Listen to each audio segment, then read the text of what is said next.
Hello everyone, কেমন আছো তোমরা সবাই? আশা করি সবাই তোমরা খুব ভালো আছো, আমিও খুব ভালো আছি। আজকে দেখো নতুন আর একটা ছোট্ট ব্লগ নিয়ে চলে এসেছি তোমাদের কাছে। তো আজকে আমরা যাচ্ছিলাম বিয়ে বাড়ি। তো ওখানে গিয়ে আমরা কি করলাম না করলাম, কি খেলাম, সবই তোমাদের সাথে শেয়ার করছি। আর প্রথমে আমি কাজে থেকে এসে রেডি হয়ে নিয়েছিলাম, তারপরে আমার মাম্মামকে রেডি করে দিয়েছিলাম।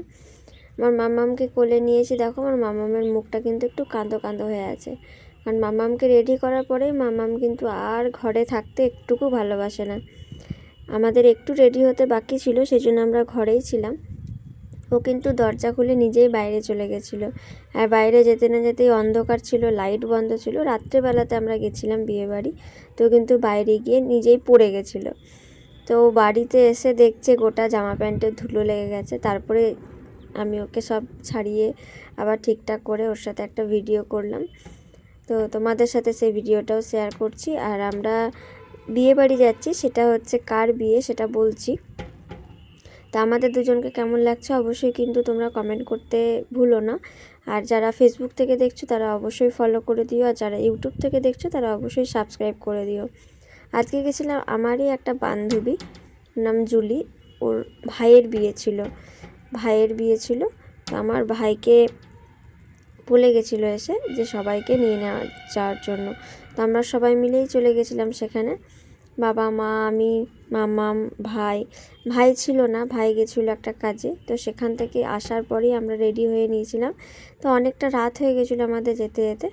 তো সেরকম কোনো প্রবলেম হয়নি, কারণ বিয়েবাড়ি বেশিরভাগ সবাই রাতের দিকেই যায়, সন্ধেবেলাতে কমই যায়। তো আমাদের ইচ্ছা ছিল একটু তাড়াতাড়ি যাওয়ার। তো আমি যেহেতু আরও কাজে থেকে আসতে আমারই দেরি হয়ে গেছিলো, সেই জন্য আরও দেরি হয়ে গেছিলো আস্তে আস্তে বিয়েবাড়িতে।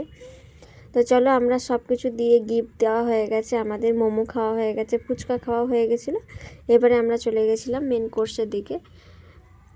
ওখানে যখন দেখছিলাম যে একটু মতন সময় আছে, তো এখন আমাদের খাবার পড়েনি, তখন আমরা কিন্তু ভিডিও করে নিচ্ছিলাম, ফটো তুলে নিয়েছিলাম।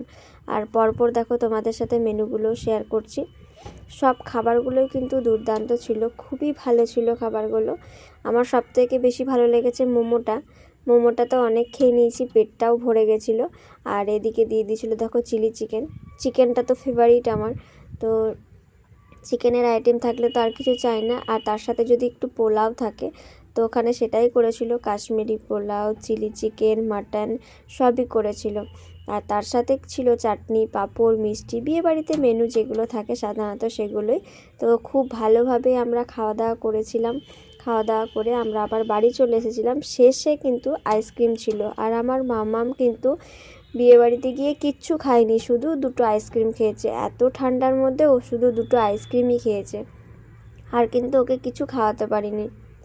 আইসক্রিম যেখানে ও দেখে নেবে সেখানে কিন্তু ও আর কিচ্ছু খেতে যায় না, আইসক্রিমের এত ভক্ত। তারপরে দেখো আমাদের খাওয়া দাওয়া হয়ে গেছে, তারপরে আমরা একটু বাইরের লাইটিংয়ে ভিডিও করে নিয়েছিলাম। বাইরেটাও খুব সুন্দরভাবে সাজিয়েছিল, সেই জন্য সেটাও তোমাদের সাথে শেয়ার করলাম। খুবই ভালো লাগছিল ওখানে গিয়ে। তো ভিডিওটা যদি ভালো লেগে থাকে তাহলে অবশ্যই লাইক, কমেন্ট, সাবস্ক্রাইব করতে ভুলো না।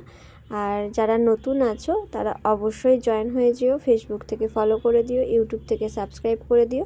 আর আজকে আমাকে কেমন লাগছিলো অবশ্যই কিন্তু কমেন্টে জানাতে ভুলো না। আমার থেকে আমার মাম্মামকে কেমন লাগছিলো জানিও কিন্তু। আজকের মতন এখানেই টাটা, সবাই ভালো থেকো, সুস্থ থেকো।